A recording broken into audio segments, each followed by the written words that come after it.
Hello everyone and welcome back to the Blackfoot Book Club and another volume of my essential film reviews collection. Welcome back everyone. Thanks very much for being there. This is Planet of the Apes from 2001, directed by Tim Burton. And before you boo and you hiss, I rather like Tim Burton's reimagining of the Planet of the Apes film franchise. I also originally wrote this well over a decade ago, and I've written it in a slightly different fashion. The smarter we get, the more dangerous our world becomes. A slightly different appraisal for this, the second remake and reimagining in Tim Burton's catalogue. Firstly, I love the 1968 original of the same name. I grew up with this and distinctly remember how blown away I was by the ending of the original. It was a late night, early morning watching on television when I was still a young boy. The 1968 original still sets the standard, although the recent 2011 Rise of the Planet of the Apes by Rupert Wyatt is a fantastic film and highly recommended if you haven't seen it. Far more stylised and updated than either the original or here, the Tim Burton remake. But I also like Tim Burton's 2001 reimagining. There are many faults. The ending borders on farce, and some of the apes are far too human-like. They become too disconcerting after a while, if that isn't a paradox in and of itself. It's also the least Tim Burton film of all of his vast canon of work. While a huge fan of Burton, as you may have noticed, this film is all the better for being less, well, Burtonesque. A brief premise. 2029 on the space station Oberon, Captain Leo Davidson, Mark Wahlberg, receives a video postcard from home during which a power failure alerts the crew of a huge vortex or electrical storm heading their way. After seeing his favourite chimpanzee sent to investigate and subsequently disappear, against orders, Captain Davidson sets off to investigate. Sucked into the vortex, the instrument panels state he's journeying into the future. But is he? In addition to the all-star cast mentioned throughout this brief appraisal are supporting and cameo performances from Michael Clarke Duncan as Attar, Estella Warren as Dana, Chris Christopherson as Kerubi, and Lisa Marie as Nova.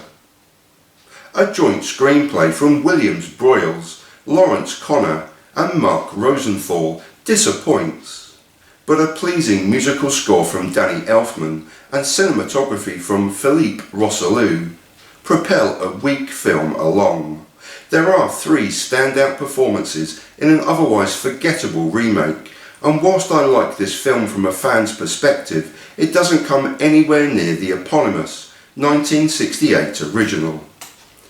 Here are some nods to that 1968 original film.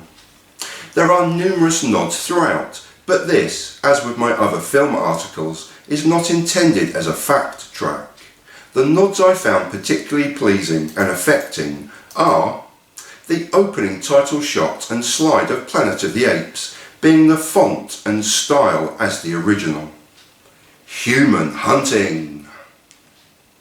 Take your hands off me, you damn dirty human, as opposed to Charlton Heston's immortal, take your stinking paws off me, you damn dirty ape.